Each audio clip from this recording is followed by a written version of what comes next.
Este programa tem o apoio da TV Interação, Associação Vida e Trabalho e da Ordem dos Advogados do Brasil, Seção São Paulo.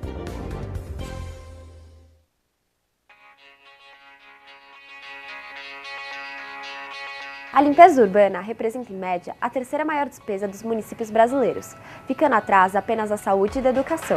Mesmo assim, muitas cidades ainda não têm serviço de limpeza urbanos adequados. E quando os resíduos não são tratados de maneira correta, a contaminação do meio ambiente e da população é certa. Mas como saber se a sua cidade está tratando de maneira correta o lixo? Com o objetivo de avaliar o grau de adesão de uma cidade às metas da Política Nacional de Resíduos Sólidos, o CELUR e a PwC criaram o Índice de Sustentabilidade de Limpeza Urbana.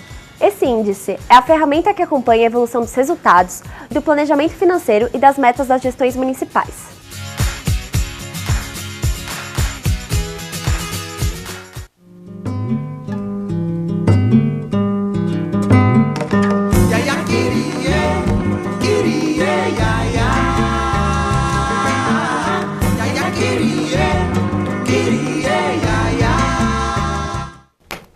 Olá, nova cidade, ideias para uma nova cidade. Antes de começar o programa, eu gostaria de parabenizar o CELUR pelos 25 anos. Muito obrigado. Dessa entidade tão importante que é o Sindicato das Empresas de Limpeza Urbana, que coordena a questão da limpeza urbana nas cidades brasileiras. A gente está aqui hoje com o Jonas e com o Rossim. Tudo bom, gente? Tudo bem? Olá, tudo bem? A gente vai conversar hoje sobre um índice, na verdade um parâmetro que o CELUR organizou para poder nortear a questão da limpeza urbana nas cidades brasileiras. Aí, ao decorrer do programa, a gente vai saber o que significa esse índice e qual a importância dele.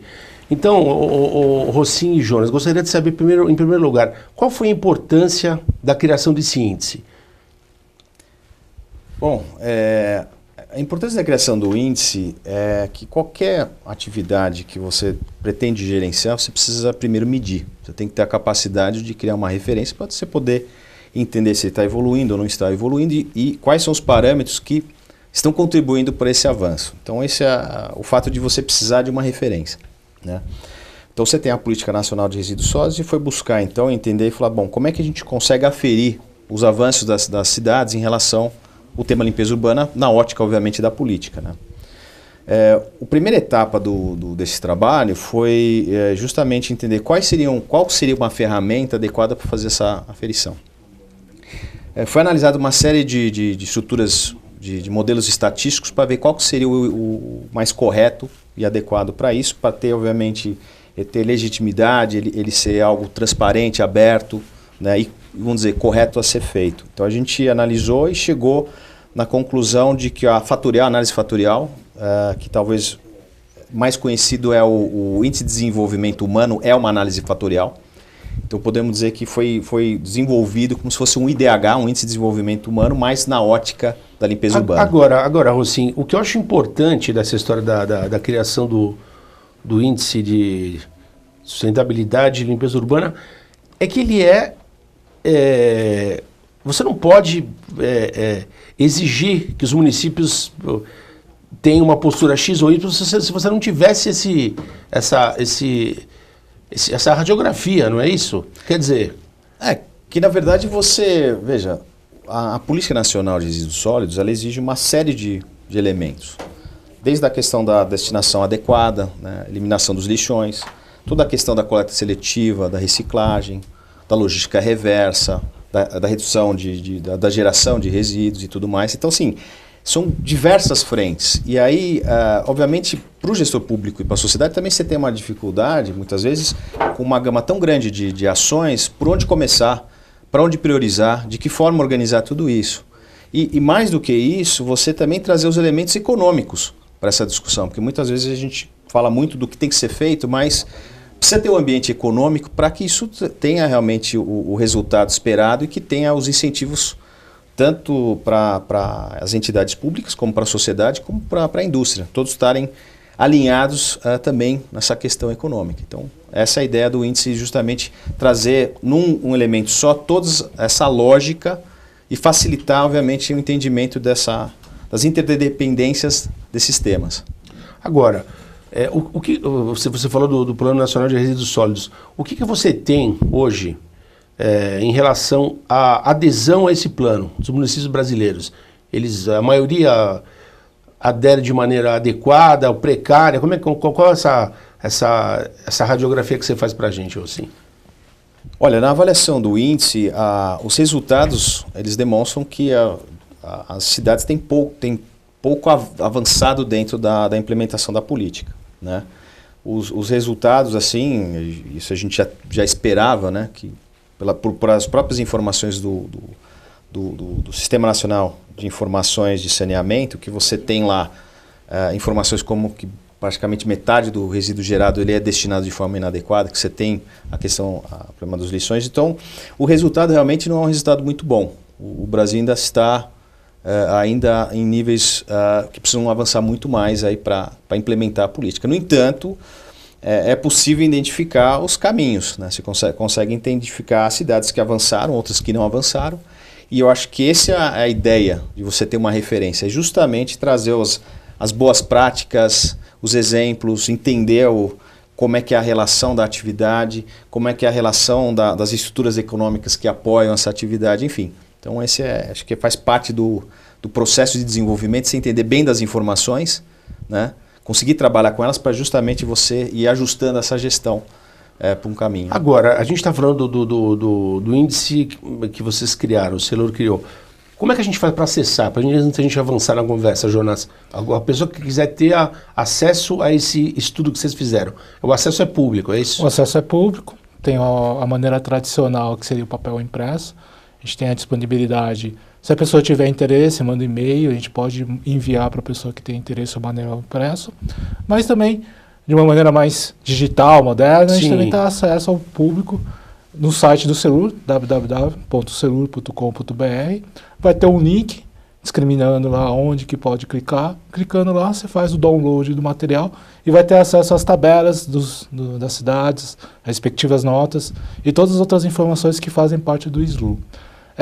Fazendo um breve comentário, a gente tem o SLU 2016, foi dado início no ano passado. Agora, em 31 de agosto, a gente vai ter o lançamento da segunda edição do SLU 2017, da qual a gente vai fazer o lançamento na Rede Pacto Global da ONU, e vai fazer um evento fazendo lançamento mesmo, que nessa edição, segunda edição do SLU 2017, foram mais de 3.000 cidades analisadas, né? Todas analisadas, dentre aquelas que tiveram a nota do ano passado, a gente fez comparação de um ano contra o outro, fazendo a análise em relação a quais foram as dimensões, quais foram os aspectos que melhoraram, aqueles que merecem maiores desafios, aqueles que necessitam maior ou menor atenção e, logicamente, fazer a demonstração daqueles modelos que poderiam eventualmente ser benéficos, que poderiam ser replicados em outros lugares, né? Agora, Jonas, é claro que a gente vai estar dando destaque para esse estudo desse ano, mas para você fazer uma prévia para a gente, qual foi a diferença que você encontrou? Teve avanços em meio a essa crise? Teve avanços do índice do ano passado para esse ano? Olha, de maneira geral, dada a complexidade, a diversidade cultural, heterogeneidade entre as cidades brasileiras, se a gente pegar pontualmente uma cidade ou outra, teve avanços específicos em determinados pontos. Mas se a gente for fazer uma grande conta, levando em consideração todos os aspectos, e jogasse dentro de uma equação e encontrasse qual é aquele denominador comum que possa explicar, esse é um fator chave de mudança, que traz realmente um benefício, é a questão da sustentabilidade operacional e financeira. O que seria isso, Renato? Seria assim, um serviço ou que seja de limpeza, que seja de manejo, exige uma certa sustentabilidade nos seus recursos financeiros para aquilo. Se o município não tem, de uma maneira correta, não tem uma maneira clara, uma destinação de recursos financeiros que possa garantir que a execução dos serviços possa ser executada continuamente, de maneira segura, isso acaba afetando na qualidade e principalmente também na aderência em relação ao município na PNRS. Então, de maneira resumida, o que eu quero dizer é assim, aquelas cidades que priorizaram de uma maneira eficaz, que deram maior prioridade em relação aos recursos financeiros destinados para a limpeza urbana, foram aqueles que tiveram melhor notas e também, claro, a evolução nos segmentos, tanto não só na questão dos aspectos financeiros por si só, mas também melhorar a qualidade da cobertura do serviço, melhorar a qualidade da questão da destinação correta dos resíduos e também a questão da reciclagem, né? Teve melhores avanços em relação às taxas de recuperação de resíduos. É isso que a gente pode falar como um fator Agora, chave. Jonas, pegando esse gancho que você falou sobre a questão da adesão, o que faz um município aderir de maneira assim, correta ao Plano Nacional de Resíduos Sólidos? O que faz? O que determina? É a pressão popular? É a situação financeira da prefeitura? É decisão política? O que faz o município trilhar esse caminho de maneira favorável em relação à legislação? Cada caso é um caso, novamente, né? Mas a gente, se for fazer uma análise geral, a gente pode pegar como exemplo os municípios da região sul, entre elas se está principalmente Santa Catarina, Rio Grande do Sul, das quais tiveram, quais se localizam as cidades com as maiores notas em relação a esse SLU 2017 e também o SLU 2016.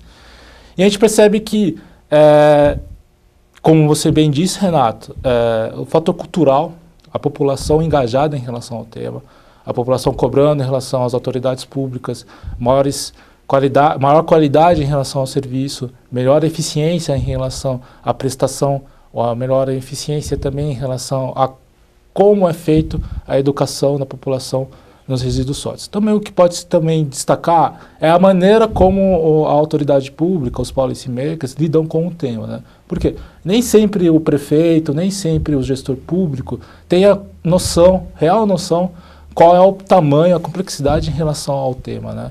Porque muitas vezes tem aquela velha história que é muito bem dita aqui, a fadinha do dente, né? A fadinha do lixo. Você pegou, colocou o lixo dentro do saco, colocou lá fora e ele desapareceu. Não sabe para onde o lixo vai, não sabe para onde ele vai, quem pegou, como pegou, se está sendo feito o transporte correto, se está fazendo a destinação correta desse lixo e se eventualmente está sendo tratado esse lixo, né? Se está sendo reciclado, se não está sendo reciclado. Pouca gente sabe da cadeia dos resíduos sólidos. A única percepção que as pessoas têm é tirar o lixo de casa, colocar para fora e o problema não é mais meu. O problema é de todos, é corresponsabilidade em relação ao tema, né?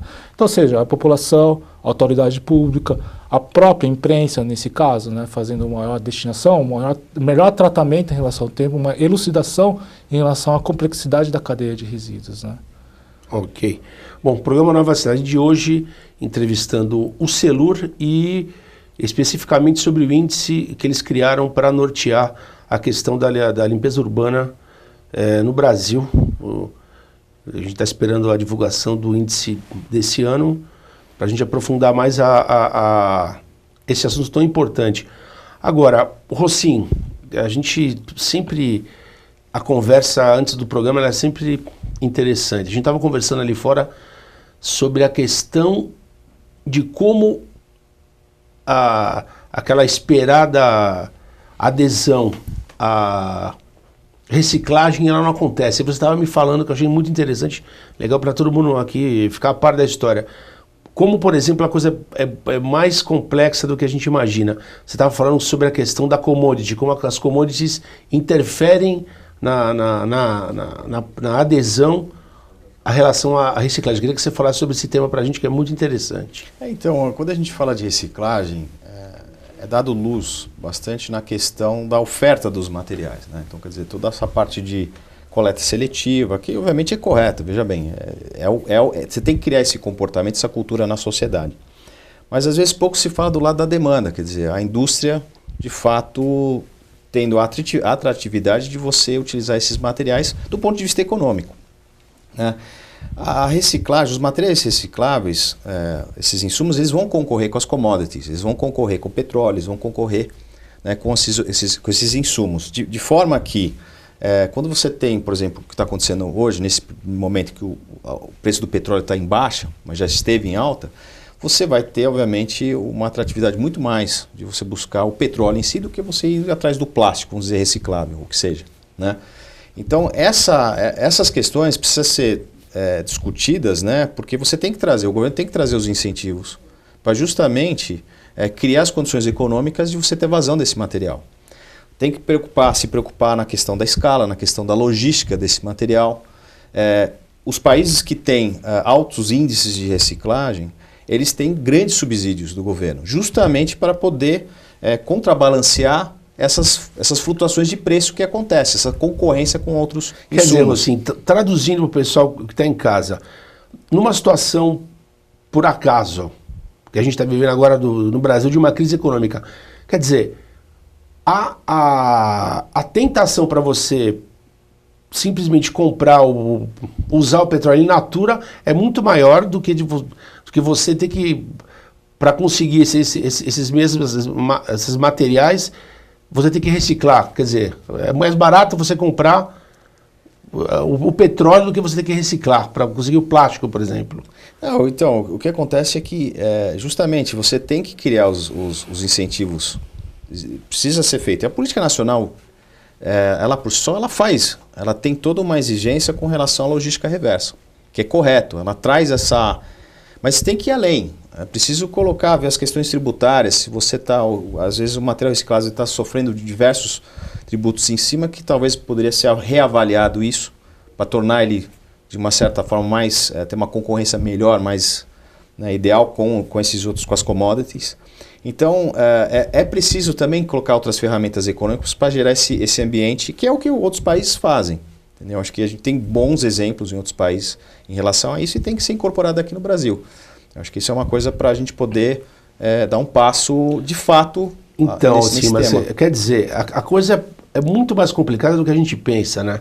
Você pensa assim que é só um decreto, uma canetada do poder público para que se faça a reciclagem. Não é assim, você tem uma questão de mercado e tudo mais, né? Você tem questões de logística, você tem questão de escala, você precisa...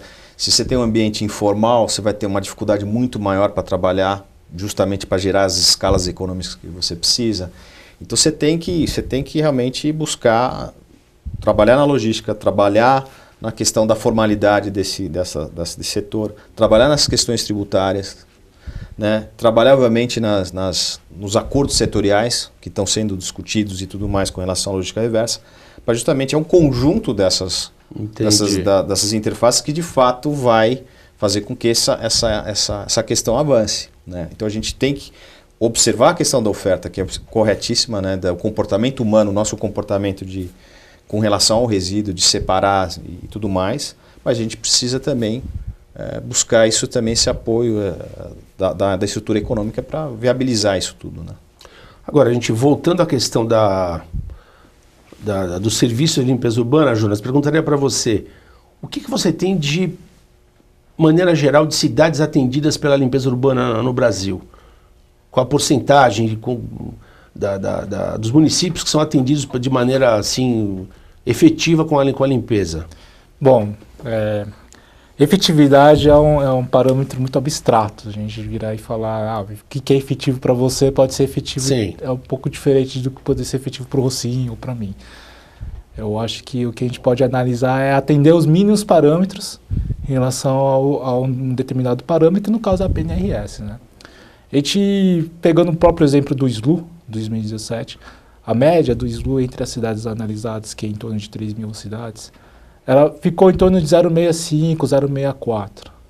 Se formos levar em consideração que o SLU vai de 0 a 1, ou seja, quanto mais próximo de 1, melhor é a aderência em relação ao município com as políticas, metas, as diretrizes estabelecidas para a PNRS, tem um leque aí, né, uma lacuna de 0,4, que ainda precisa ser atingido, em média, né? Estou falando que tem municípios que estão melhores e tem municípios que estão muito piores, com muitos desafios em relação ao próprio cumprimento da PNRS. Então, pensando assim, poxa, legal, tem cidade que tá com uma pontuação bacana? Tem. Acima de 0,7? Tem. Mas, infelizmente, é a minoria, né? Ou a gente for parar para pensar de uma maneira mais homogênea em relação a como que esse assunto está sendo tratado no Brasil, a minha constatação é que, infelizmente, as coisas não estão como poderiam estar, né? Então, existem uns desafios... Por exemplo, Jonas, o que você tem de municípios com independência financeira em relação à coleta de lixo? Pelo que você que é economista aí, que está no dia a dia com esses números, o que você tem de um departamento de limpeza com autonomia? Como é que está isso no Brasil? Bom, acho que é interessante falar por que a autonomia financeira é importante, né? Vou dar o exemplo da própria construção de um local adequado para a destinação de resíduos sólidos. Hoje no Brasil a gente, devido assim à contextualização, conjuntura econômica, e questões de custos, questões de praticidade, a maneira mais adequada é aterro sanitário, né?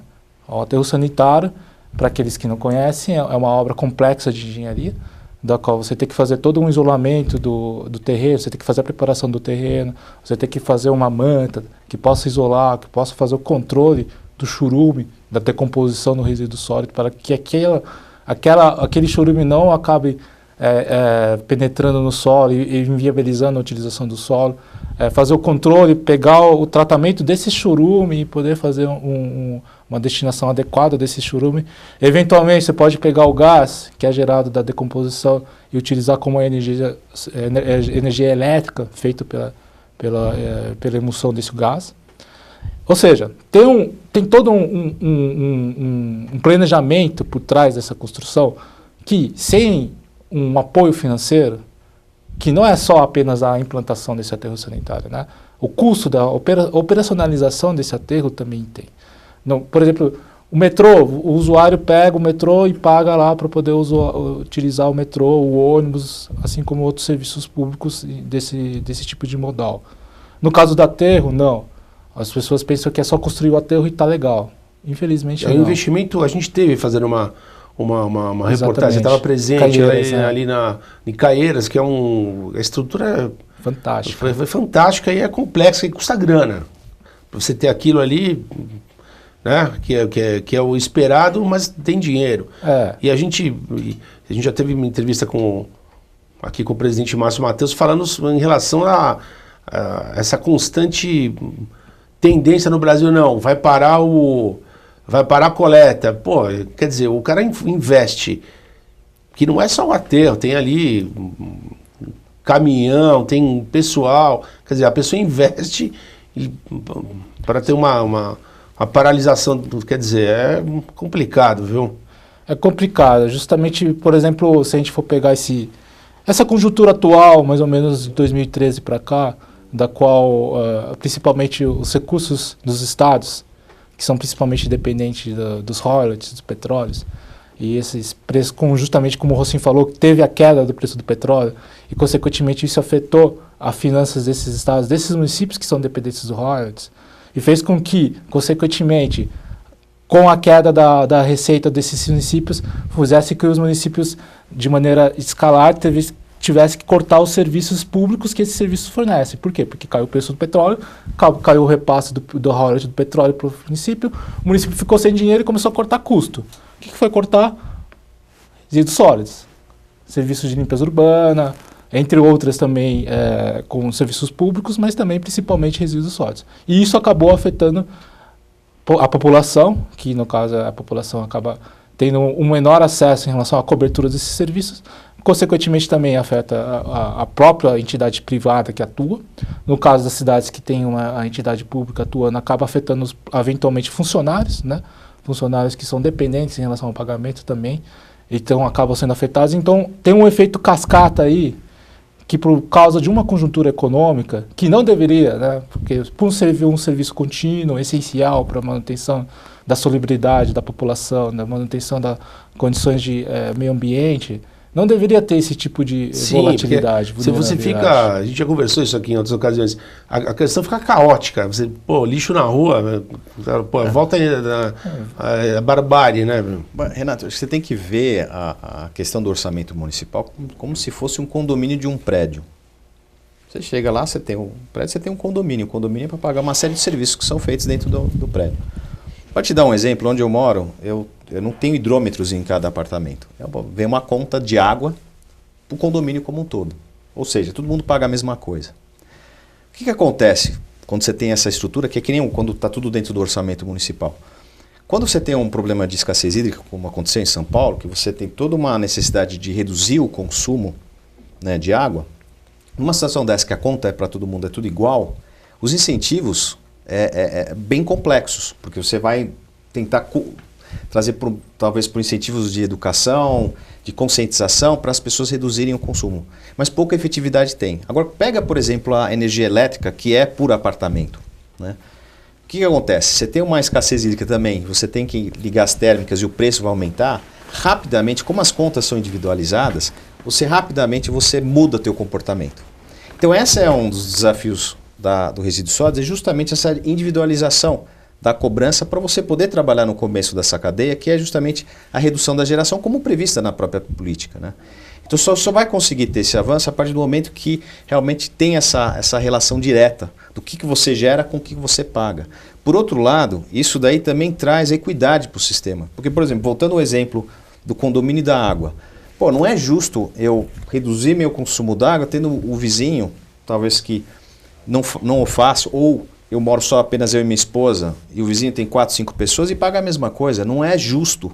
Então tem que ter uma equidade. Não só essa equidade horizontal, como também vertical. No caso, você também tem que, para a população mais carente, pagar menos pelo serviço. Você tem que ter esse subsídio também para poder ter uma equidade em todos os níveis, né? Agora, Rossi, é um longo caminho, né? Porque a gente já abordou esse tema aqui também. Quer dizer, você tinha que ter no mínimo, uma legislação municipal que obrigasse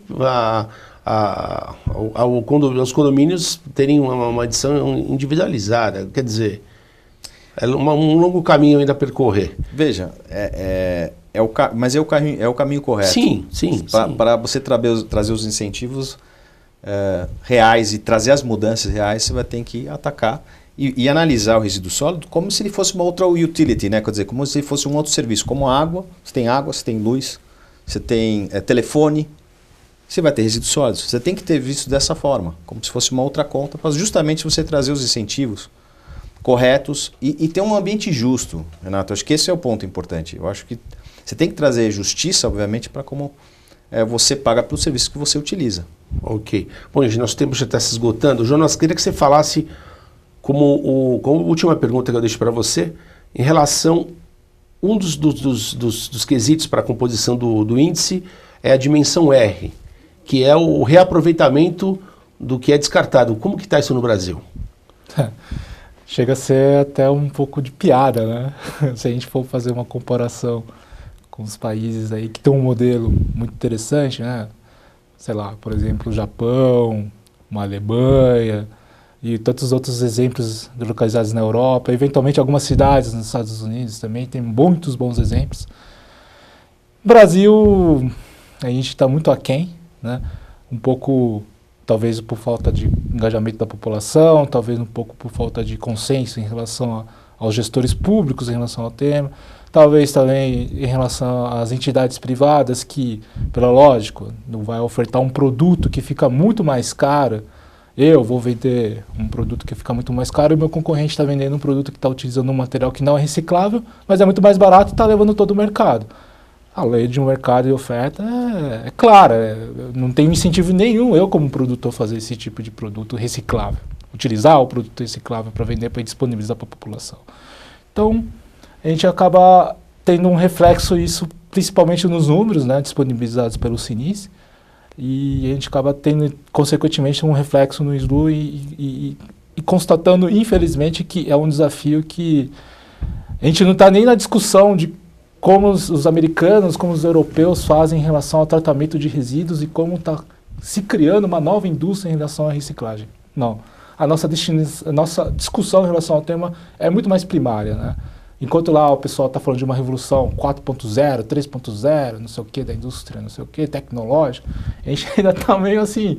Discutindo se o lixo vai ser coletado na sua porta. Né? Infelizmente a gente está num desafio assim muito bem... claro, tem muitas oportunidades, né? A gente pode chegar de uma maneira mais positiva, que a gente tem a oportunidade de fazer a construção de uma política, de fazer uma atuação em relação ao tema de uma maneira a propor soluções que possam trazer o engajamento da população, que possa trazer de fato uma maior transparência e uma maior agilidade em relação ao tema. Mas também, né, também tem um momento de desabafo que, poxa, infelizmente as discussões estão muito restritas, muito talvez focadas em alguns temas que no Brasil a gente tem que focar na verdade em coisas mais primordiais antes.